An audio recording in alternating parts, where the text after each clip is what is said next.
ഇന്നത്തെ ദിനത്തിന്റെ പ്രാധാന്യം നമ്മൾ ഇന്ന് അസംബ്ലി ചേർന്നതോടുകൂടി തന്നെ നിങ്ങൾ അറിഞ്ഞു.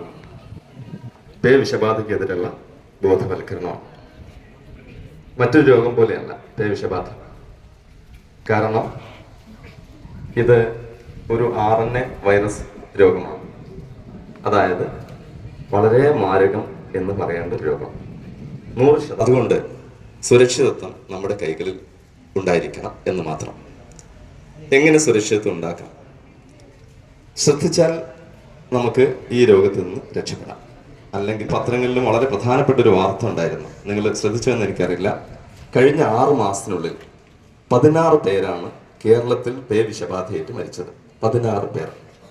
അതിൽ കുട്ടികളും ചെറുപ്പക്കാരുമാണ് കൂടുതലുള്ളത്. അതിനർത്ഥം അങ്ങനെ ഒരു ഗതി വരാതിരിക്കട്ടെ എന്ന് പ്രാർത്ഥിച്ചുകൊണ്ട് ഞാൻ ഈ കാര്യങ്ങളൊന്ന് അവതരിപ്പിക്കാം. പേ വിഷബാധ ഞാൻ നേരത്തെ സൂചിപ്പിച്ചതുപോലെ മറ്റ് രോഗങ്ങളെപ്പോലെ അല്ല എന്ന് പറയാൻ കാരണം, നമുക്ക് കുറേ വാക്സിനുകൾ കിട്ടിയിട്ടുണ്ട്. നിങ്ങൾക്ക് ഒട്ടേറെ രോഗങ്ങൾ വരാതിരിക്കാനുള്ള കാരണം ഈ വാക്സിനുകളാണ്. പക്ഷേ പേ വിഷബാധയ്ക്കെതിരെ നേരത്തെ വാക്സിൻ തരുന്നില്ല. ചെറുപ്പത്തിലോ രോഗം വരുന്നതിന് മുന്നോ തരുന്നില്ല. കാരണം ഇത് സാധാരണ വായുവിലൂടെയോ ഭക്ഷണത്തിലൂടെയോ വെള്ളത്തിലൂടെയോ പകരുന്ന രോഗമല്ല.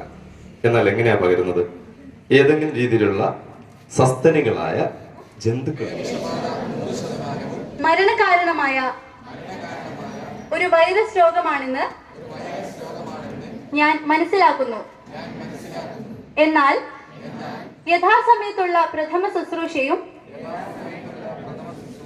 പ്രതിരോധ കുത്തിവയ്പും ആവശ്യമായ മറ്റ് ചികിത്സകളും കൊണ്ട് പേ വിഷബാധയും മരണവും ഒഴിവാക്കാനാകുമെന്ന് ഞാൻ മനസ്സിലാക്കുന്നു. രോഗബാധിതരായ പട്ടി, പൂച്ച, കുരങ്ങൻ, വവ്വാൽ, വന്യമൃഗ ഇവയുടെ നക്കൽ, മാന്തൽ, പോറൽ, കടി തുടങ്ങിയവ ഉണ്ടായാൽ എത്രയും പെട്ടെന്ന് മുതിർന്നവരെ ഞാൻ അറിയിക്കും.